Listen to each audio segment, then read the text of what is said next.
வணக்கம் மக்களே, நீங்கள் பார்த்து கேட்குறது மொக்க கமிட்டி. நாங்கள் ஹோஸ்ட் சோனி இப்போதைக்கு வெனம் 3யோட அஃபிஷியல் டைட்டில் வந்து பார்த்தீங்கன்னா கன்ஃபார்ம் பண்ணியிருக்காங்க. ஆல்சோ அதோடைய ரிலீஸ் டேட்டுமே பார்த்தீங்கன்னா மாற்றி அமைச்சிருக்காங்க. ஸோ சோனி இப்போதைக்கு வெனம் 3 மேலே கொஞ்சம் அதிகமான ஃபோக்கஸ் போடுற மாதிரி தெரியுது. இப்போதைக்கு லாஸ்ட்டாக 2-3 படங்கள் ஸ்பைடர்வர்ஸில் சோனி ரிலீஸ் பண்ணது ஃபெயிலியர் நோக்கி போயிட்டு இருக்க இந்த சமயத்தில் வெனம் 3 ஆச்சு கொஞ்சம் பெஸ்ட்டாக கொடுக்கலாம்னு சொல்லி அவங்க முடிவு பண்ணியிருக்காங்க போல. அண்ட் வெனம் 3யோட டைட்டில் பார்க்கும்போது பாசிபிளி இதுதான் நம்ம வெனமோட கடைசி படமாக இருக்குமோங்கிற ஒரு கேள்வியுமே எழுப்பதான் செஞ்சிருக்கு. அண்ட் இந்த படத்தோட ஒரு சின்ன பிளாட் லிக்குமே நடந்திருக்கு. மொத்தமாக பார்த்துருவோம். ஃபர்ஸ்ட் இந்த வெனம் 3யோட டைட்டில் என்னன்னு கேட்டிங்கன்னா த லாஸ்ட் டான்ஸ். தமிழ் அப்படியே ட்ரான்ஸ்லேட் பண்ணி பார்க்கும்போது more like ஒரு இறுதி ஆட்டம் அப்படிங்கிற மாதிரி வருது. கிட்டத்தட்ட அவஞ்சஸ் என் கேம் மாதிரின்னு வச்சுக்கலாம்னு நினைக்கிறேன். So venom the last dance, venom இறுதி ஆட்டம். இப்போ தான் ஃபஸ்ட் டைம் இந்த லாஸ்ட் டான்ஸுங்கிற டைட்டில் அனௌன்ஸ் பண்ணுறாங்களான்னு கேட்டிங்கன்னா இல்லைங்க, கிட்டத்தட்ட 2 வருஷத்துக்கு முன்னாடி 2022 அப்போ இந்த வெனம் 3யோட அந்த ஸ்கிரிப்ட் ரீட் அப்போவே நம்ம டாம் ஹார்டி அவருடைய இன்ஸ்டாகிராமில் பார்த்தீங்கன்னா இந்த ஒரு சின்ன ஸ்டோரியை போட்டிருந்தாரு. ஸோ அதிலே கிளியராக கட்டாக அந்த லாஸ்ட் டான்ஸுங்கிறது எழுதப்பட்டிருக்கு. ஸோ டெக்னிக்கலாக பார்க்கும்போது நம்ம டாம் ஹார்டி அப்போவே இந்த வெனமோட டைட்டில் வந்து ரிலீஸ் பண்ணியிருக்காரு. பட் நமக்கு தான் புரியல. நம்மளை பொறுத்த வரைக்கும் அது டாம் ஹார்டியோட கடைசி வெனம் பாட் அப்படிங்கிற மாதிரி தான் நினச்சிட்டு இருந்தோம். பட் அது இப்போதைக்கு இந்த படத்தோட அஃபிஷியல் டைட்டிலாகவே மாற்றப்பட்டிருக்கு. மேபி இப்போ அது ஒரு பாசிபிலிட்டியாக அமையலாம். இதுதான் கடைசி வெனம் படமாக கூட இருக்க வாய்ப்புகள் அதிகம். ஏன்னா கொஞ்ச நாளைக்கு முன்னாடி தான் ஹாலிவுட் ரிப்போர்ட்டர் நம்ம சோனி அவங்களுடைய ஸ்பைடர்வர்ஸை மொத்தமாக இழுத்து மூட பிளான் பண்ணிட்டு இருக்காங்க சொல்லி ஒரு சின்ன ரிப்போர்ட்டை வெளியிட்டிருந்தாங்க. அதன்படி பார்க்கும்போது சோனி இந்த மாதிரி தங்களுடைய மிகப்பெரிய ப்ராஃபிட் மேக்கராக இருக்க வெனம் இழுத்து மூட பிளான் பண்ணிட்டு இருக்காங்களோ. பட் இன்னொரு ரிப்போர்ட் படி ஆக்சுவலாக நம்ம சோனி இந்த வெனம் 3 மேலே அதிகமான நம்பிக்கை வச்சிருக்க மாதிரியும் சொல்லப்பட்டிருக்கேன். அதனால தான் இந்த படத்தோட இந்த ரிலீஸ் டேட்டை பார்த்தீங்கன்னா கிட்டத்தட்ட ஒரு வாரம் முன்னோக்கி புஷ் பண்ணியிருக்காங்க. ஸோ ஃபர்ஸ்ட் நவம்பர் மாதம் ரிலீஸ் ஆகிறதா இருந்த இந்த வெனம் 3 இப்போதைக்கு அக்டோபர் 25 வந்து பார்த்தீங்கன்னா ரிலீஸ் ஆக போகுது. ஆல்மோஸ்ட் லைக் ஒரு எக்ஸாக்டாக 2 வீக்ஸ் வந்து பார்த்தீங்கன்னா புஷ் பண்ணப்பட்டிருக்கு முன்னாடி. ஸோ ரொம்பவே நம்பிக்கையில் இந்த படத்தை ரொம்ப சீக்கிரமாக மற்றவங்களுக்கு போட்டு காமிச்சிடணும் அப்படிங்கிற மாதிரி நம்ம சோனி இப்போதைக்கு இந்த படத்து மேலே அதிகமான ஃபோக்கஸ் போட ஆரம்பிச்சிருக்காங்க. இந்த படத்து மேலே நிறைய போஸ்ட் ப்ரொடக்ஷன் காசுமே பார்த்தீங்கன்னா அள்ளி தெளிச்சிருக்காங்களா. இந்த படம் R ரேட்டடாக இருக்குமான்னு கேட்டிங்கன்னா அதுக்கான வாய்ப்பே கிடையாது. இதை PG-13 தான் ப்ரெசென்ட் பண்ண போகிறாங்க. பட் இந்த வெனாமை வச்சு இன்னொரு ஸ்பின் ஆஃப் அனிமேட்டட் சீரிஸ் வந்து பார்த்தீங்கன்னா நம்ம சோனி ரெடி பண்ணிட்டு இருக்காங்களாம். அந்த அனிமேட்டட் சீரிஸ் பாசிபிளி R ரேட்டடாக இருக்கலாம்ங்கிற மாதிரி இப்போதைக்கு ஒரு ரிப்போர்ட் கிளம்பியிருக்கு. அதாவது இந்த வெனாமை சேர்த்து என்னோட அனிமேட்டட் சீரிஸ்மே கண்டினியூஸாக வரப்போகுது. அது இந்த வெனாமோட ஸ்டோரியை எக்ஸ்பேண்ட் பண்ணுமா பண்ணாதாங்கிறத நம்ம பொறுத்தது பார்த்தா தான் தெரியும். பட் சோனி இப்போதைக்கு வெனம் பேஸ் பண்ணி ஒரு அனிமேட்டட் சீரிஸை டெவலப் பண்ணிட்டு இருக்கதா ஒரு ரிப்போர்ட் கிளம்பி இருக்கு. அது நடக்குதா இல்லையாங்கிறத பொறுத்தது பார்ப்போம். கொஞ்ச நாளைக்கு முன்னாடி நம்ம சோனி அவங்களுடைய அப்கமிங் படங்களோட அந்த ப்ராஜெக்ட் டைட்டில் வந்து பார்த்தீங்கன்னா ரிலீஸ் பண்ணியிருந்தாங்க. ஸோ அந்த டைட்டில் படி நம்ம வெனமோட ஃபர்ஸ்ட் லுக் லோகோ வந்து பார்த்துருந்தோம். ஸோ அந்த லோகோ வந்து முதல்ல ஒரு 3 ஹார்ட் ஷேப்பில் போட்ட மாதிரி தான் ஃபீல் ஆச்சு. ஸோ அதுக்கேற்ற மாதிரி இப்போ லாஸ்ட் டான்ஸ்னு சொல்லும்போது பாசிபிளி இது ஒரு ரொமான்டிக் படமாக இருக்குமோங்கிற மாதிரி நிறைய கேட்க ஆரம்பிச்சிருந்தாங்க.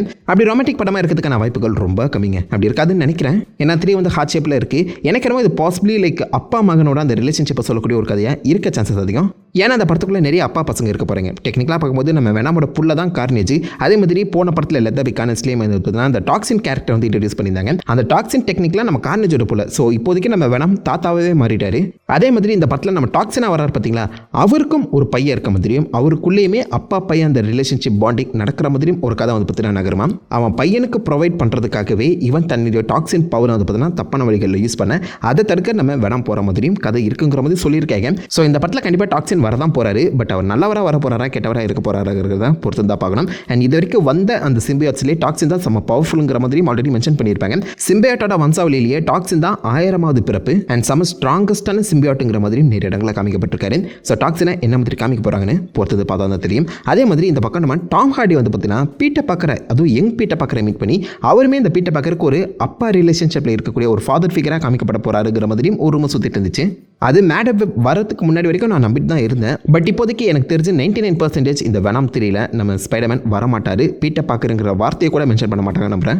மார்வல் அந்த மாதிரி ஏதோ ஒரு கிளாஸ் போட்டிருக்காங்க போல. ஸோ மார்வல் கிட்ட இந்த டாம் ஹாலண்ட் ஸ்பைடர்மேன் இருக்க வரைக்கும் இந்த சோனி வந்து பார்த்தீங்கன்னா ஸ்பைடர்மேனுங்கிற வார்த்தை பீட்டர் பார்க்கருங்கிற வார்த்தையை கூட யூஸ் பண்ணக்கூடாதுங்கிற மாதிரி ஏதோ ஒரு கிளாஸ் போட்டிருக்காங்க போல. அதனால தான் ஆல்ரெடி அந்த மாதிரி ஸ்கிரிப்ட் எழுதி படமாக எடுக்கப்பட்ட மேடம் வெப்ல இருந்து பல சீக்வன்ஸ் வந்து தூக்கப்பட்டிருக்கு.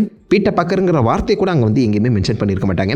அண்ட் மேவ் கூட வந்து பார்த்தீங்கன்னா சொல்லியிருக்க மாட்டாங்க. ஏன்னா அண்ட் மேவ் இப்போதைக்கு டெக்னிக்கலாக இந்த MCUக்குள்ள இருக்காங்களே. ஸோ MCUக்குள்ள என்னென்ன ஸ்பைடர்மேன் கேரக்டர்ஸ் வந்து மென்ஷன் பண்ணியிருக்காங்களோ அவங்க யாரையுமே பாசிபிளி அந்த பக்கம் சோனி சைடில் காமிக்கவே கூடாதுங்கிற மாதிரி ஏதாவது கான்ட்ராக்ட் போட்டப்பட்டிருக்குன்னு நம்புறேன். ஸோ அதனால தான் சோனி இப்போதைக்கு அமைதியாக பீட்டர் பார்க்கருங்கிற வார்த்தையை கூட யூஸ் பண்ணாமல் இருக்காங்க. ஸோ அதன்படி பார்க்கும்போது வெனம்ல பீட்டர் பார்க்கர் ஒரு ஸ்பைடர்மேன் வரதுக்கான வாய்ப்புகள் ரொம்ப கம்மி. பட் இதுக்கு முன்னாடி கேட்ச இந்த லீக் படி பார்க்கும்போது ரொம்பவே யங்கான குழந்தை பீட்டர் பார்க்கரை வந்து காமிக்கிறதா சொல்லியிருந்தாங்க. ஸோ மேடம் வெப்ல அப்படியே கண்டினியூ பண்ணுவாங்க நான் நினைச்சேன். மேடம் வெவே ஊதி முடி இருக்க அந்த சமயத்தில் கண்டிப்பாக எனக்கு தெரிஞ்சு வெனம் 3ல வெனம் வர்சஸ் பீட்டர் பார்க்கற நீங்கள் எதிரே பார்க்காதீங்க. அதை அதை நம்ம ரொம்ப நாளாக கேட்டுட்ருக்கோம். வெனாம்ங்கிற கேரக்டரே டெக்னிக்கலாக ஸ்பைடர்மேன் கூட சண்டை போகிறதுக்காகவே உருவாக்கப்பட்ட ஒரு கேரக்டர். அவருடைய ஸ்ட்ரக்சர், அவருடைய செஸ்ட்லேயே நீங்கள் பார்த்தீங்கன்னா அந்த ஸ்பைடர் சிம்பிள் இருக்கும். அதுக்கான ஆரிஜினே இது வரைக்கும் சொல்லாமல் வச்சிருக்காங்க. காமிக் அக்யூரேட்டாக இல்லைனாலும் பரவாயில்ல, அட்லீஸ்ட் இந்த வெனமோட ஒரிஜினல் ஸ்டோரியாச்சும் அவங்க ஃபாலோ பண்ணலாம். அதையுமே ஃபாலோ பண்ணாமல் இஷ்டத்துக்கு கதை எழுதிட்டு இருக்காங்க. ஸோ வெனாம் 3 என்ன மாதிரி வரப்போகுதுங்கிறது சத்தியம் ஐடியாவில். அண்ட் வெனாம் 3யோட ஒரிஜினல் டைட்டில் ஆக்சுவலாக லீத்தர் ப்ரொடெக்டர்னு சொல்லி பார்த்தீங்கன்னா கொடுக்குறதா இருந்துச்சா. போன படத்தில் லெத்தா பி கானஸ்ல நீங்கள் ஆக்சுவலாக வெனாம் வந்து லீத்தர் ப்ரொடெக்டராக இருக்கதா பார்த்துருப்பீங்க. ஆல்மோஸ்ட் லைக் ஒரு நல்லவர ஒரு ஆன்டி ஹீரோவாக தான் ஊருக்குள்ள சுற்றிட்டு இருந்தாரு.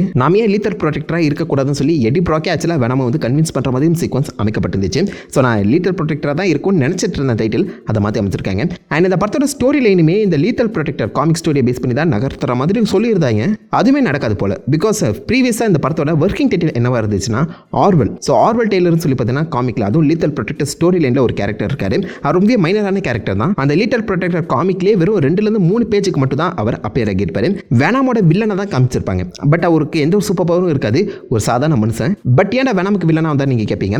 ஒரு முறை நம்ம வெனாம் வந்து பார்த்தீங்கன்னா ஊருக்குள்ள நடந்த சண்டையில் ஆர்வல் டெய்லரோட புள்ளைய கொண்டிருப்பான். அது வந்து தெரியாம தான் நடந்திருக்கும். பட் ஆர்வல் வந்து நான் வெனாம பழி வாங்கிய தீர்வுன்னு சொல்லி லைஃப் ஃபவுண்டேஷன்ல இருக்க சில முக்கியமான வெப்பன்ஸ் அண்ட் இன்க்ளூடிங் நிறைய சிம்பியாட்ஸ் வந்து பார்த்தீங்கன்னா இறக்கி இந்த வெனாம வந்து டேக் டவுன் பண்ண பிளான் பண்ணியிருப்பாரு. ஸோ ஆர்வல் டெய்லர் ஒரு அப்பா பாசத்தில் தன் புள்ளைய கொண்ட வெனாம பழி வாங்க வந்த மாதிரி தான் காமிக்கப்பட்டிருப்பாங்க. இதுலேயுமே ஒரு ஃபாதர் சன் பாண்டிங் இருக்கு பார்த்தீங்களா. பட் அந்த கேரக்டர் ஒரு 3 இஷ்யூல பார்த்தீங்கன்னா அப்படியே கம்ப்ளீட்டாக வேஸ்ட் பண்ணியிருப்பாங்க. நான் என்ன நினச்சேன்னா அந்த கேரக்டரை அடாப்ட் பண்ணி அப்படியே லீத்தர் ப்ரொடெக்டர் ஸ்டோரியில் கொஞ்சம் பட்டி டெக்னிக் பண்ணி லைவேஷனாக கொடுப்பாங்கன்னு நினச்சேன். அதுக்கேற்ற மாதிரி சிவட்டலுமே பார்த்தீங்கன்னா கேஸ் பண்ணப்பட்டிருந்தாரு. அதாவது நீங்கள் மல்டிவர்ஸுக்குள்ளே மாடோவாக பார்த்துருப்பீங்கல்ல, அந்த ஆக்டரை இப்போதைக்கு வெனாம் 3ல வந்து பார்த்தீங்கன்னா கேஸ்ட் லிஸ்ட்டில் சேர்த்துருக்காங்க. ஸோ அவருமே இந்த படத்தில் இருக்கும்போது மேபி இந்த ஆர்வல் கேஸ்டிங் இவர் தான் ப்ளே பண்ணுறோம் நான் நினச்சேன். இப்போ வரைக்கும் அதுக்கான கன்ஃபர்மேஷன் வரல. மேபி அப்படி இருக்கலாம், இருந்தால் நல்லா தான் இருக்கும். லைஃப் ஃபவுண்டேஷன்ல ஆக்சுவலாக இன்னொரு வில்லன் இருப்பாப்ல. ஸோ அவர் ஆக்சுவலாக சோனி கன்னு யூஸ் பண்ணி நம்ம வெனாம கண்ட்ரோலே எடுத்துருவார். அவர் கொஞ்சம் பயங்கரமான வில்லனாக தான் வருவார். ஸோ பாசிபிளி அந்த கேரக்டரோட கூட நம்ம சிவட்டல் ப்ளே பண்ணலாம். இல்லைனா மாடோவா கூட வரலாங்க. பட் எனக்கு நம்ம இந்த ஃபாதர் சன் பழி வாங்குற விஷயத்தை வச்சு தான் இந்த கதை நகரும் நம்புகிறேன். அதன்படி இந்த ஆர்வல் கேஸ்டிங் மேபி படத்தில் இருக்கலாம். பட் இந்த லீத்தர் ப்ரொடெக்டர் ஸ்டோரினா ஆல்ரெடி ப்ரீவியஸாக 2 படங்களுமே பிச்சு அங்கே காமிச்சிருக்க அந்த காரணத்தினால இந்த லாஸ்ட் டான்ஸ் வந்து ஒன்லி ஆர்வலை மட்டும் ஃபோக்கஸ் பண்ண ஒரு பழி வாங்குற கதையாக இருக்கிறதுக்கான சான்சஸும் இருக்குது. டாக்ஸின் ஸ்டோரி என்ன மாதிரி சொல்ல போகிறாங்க அதுதான் கேள்விக்குறியாக இருக்குது. சரி, இப்போ அந்த லாஸ்ட் டான்ஸுங்கிற டைட்டில் படி பார்க்கும்போது இதுதான் நம்ம டாம் ஹார்டி வெனாமோட கடைசி படமாக நீங்கள் கேட்பீங்க. இருக்க சான்சஸ் அதிகம். நம்ம முன்னாடியே சொன்ன மாதிரி ஹாலிவுட் ரிப்போர்ட்டரை பொறுத்த வரைக்கும் சோனி அவங்களுடைய ஸ்பைடர்வர்ஸ் படங்கள் எல்லாத்தையுமே பார்த்தீங்கன்னா கம்ப்ளீட்டாக கட் பண்ணி மெயின் ஸ்பைடர்மேன் படங்களை வந்து ஃபோக்கஸ் பண்ண போகிறதா சொல்லியிருந்தாங்களே. ஸோ அதுக்கேற்ற மாதிரி இப்போதைக்கு இந்த ஸ்பைடர்வர்ஸை கிக் ஆஃப் பண்ணதே கிட்டத்தட்ட வெனாம் தான். பட் வெனாம் மற்ற எந்த ஸ்பைடர்வர்ஸ் கேரக்டர் கூடயுமே இன்ட்ராக்ட் பண்ண மாதிரி தெரியல. ஸோ வெனாமை வச்சு கம்ப்ளீட்டாக அந்த மொத்த ஃப்ரான்ச்சைஸுமே முடிச்சிடலாங்களோ ஒரு பிளானில் கூட இதை வந்து லாஸ்ட் டான்ஸுங்கிற மாதிரி அமைச்சிருக்கலாம். இல்லை நம்ம டாம் ஹார்டி கடைசியாக வெனாம நடிக்க போகிற ஒரு படமாக கூட இது இருக்கலாம். டாம் ஹார்டி உண்மையிலே சூப்பரான ஆக்டர் தான். வெனாம் 1 ஓகே, வெனாம் 2 நிறைய விஷயங்களை வேஸ்ட் பண்ணிட்டாங்க. வெனாம் 3 ஒரு அட்டர் ஃபெயிலியராக மாறும்போது போதும் பாசாமி அப்படின்னு சொல்லி லாஸ்ட் டான்ஸுங்கிற டைட்டிலோடய நம்ம டாம் ஹார்டி இந்த வெனாம் 3 இருந்து விலகவும் சான்சஸ் இருக்குது. நம்ம சோனி அது நடத்தி வைக்கவும் சான்சஸ் இருக்குது. சோனி என்ன முடிவில் இருக்காங்க சத்தியமாக போடல. அவங்க இந்த ஸ்பைடர்வர்ஸை கண்டினியூ பண்ணணும்னு ஆசைப்பட்டாங்கன்னா எல்லா கேரக்டருக்குமே காமிக் அக்யூரேட்டுங்கிறதுமே தாண்டி ஒரு ஒழுங்கான கதை எழுதணும். லாஸ்ட் டான்ஸுங்கிறத டைட்டிலாக வச்சா மட்டும் பத்தாது, அதுக்கேற்ற மாதிரி கண்டென்ட்டுமே டெலிவர் பண்ணணும். அண்ட் முக்கியமாக வெனாம் வந்து R-ரேட்டடாக காமிக்கணும். ஸ்பைடர்மேன் பேரை மட்டும் வச்சு எவ்வளோ நாளைக்கு தான் கிளிக் பைட் பண்ணிட்டு இருப்பீங்க. அந்த கேரக்டரோட ஃபுல் பொட்டன்ஷியல் யூஸ் பண்ணாலே போதுங்க. எனக்கு தெரிஞ்சு நிறைய ஃபேன்ஸ் அந்த கேரக்டருக்கு உருவாவாங்க. அந்த ஒரு விஷயம் சோனிக்கு சுத்தமாக புரியல. ஸ்பைடர்மேன் பேரும் PG-13ங்கிற அந்த ரேட்டிங்கை மட்டும் வச்சுமே ரொம்ப நாளாக வியாபாரம் பண்ணிட்டு இருக்காங்க. மேடம் வெப் அடிச்சடியில் இப்போதைக்கு சில விஷயங்கள் அவங்களுக்கு புரிய வந்திருக்கணும். இந்த படத்தை ஆல்ரெடி எடுத்து முடிச்சிட்டாங்க. இப்போதைக்கு சில reshoot and post production work தான் போயிட்டு இருக்கு. அண்ட் இந்த படம் ஸ்பைடர்மேன் நோ வே ஹோமோட டைரக்ட் கண்டினியூஷனாக தான் இருக்க போகுது. ஐ மீன் அங்கே மெக்சிகோ அந்த பார்லேருந்து வெளில வந்தார் பார்த்தீங்களா நம்ம டாம் ஹார்டி, அங்கிருந்து அப்படியே அதே ட்ரெஸ்ஸோட தான் இந்த படத்தை வந்து கண்டினியூ பண்ண போகிறாங்க. பட் சேம் மெமரி இருக்குமா, சேம் டைம் ஃபாலோ பண்ணுவாங்களா இல்லையாங்கிறத படம் பார்த்தாங்க தெரிஞ்சுக்கணும். இந்த படம் இந்த வெனாமோட கடைசி படமாக இருக்குமா இல்லைங்கிறத கூடி சீக்கிரம் அனௌன்ஸ் பண்ணுவாங்கன்னு நினைக்கிறேன். அண்ட் பாசிபிளி ட்ரெய்லருமே விட்டாங்கன்னா ஓரளவுக்கு கெஸ் பண்ணிட முடியும். சோனி என்ன பண்ண போகிறாங்க, அவங்க என்ன முடிவில் இருக்காங்கன்னு பொறுத்து வந்து பார்த்தா தாங்க தெரியும். So Venom the last dance படத்தை பற்றி நீங்கள் என்ன நினைக்கிறீங்க? இது வெனாமோட கடைசி படம் தான் ஓகேவா இல்லையா? உங்களுக்கு தாட்ஸ் மறக்க வைக்கல காம் பண்ணிட்டு அந்த லைக் பண்ணி தட்டி விடுங்க. நான் உங்களை தன்னால் ஒரு ஆசமான விட லைக் பண்ணிட்டு இருக்கும். Have fun guys. வாட்டா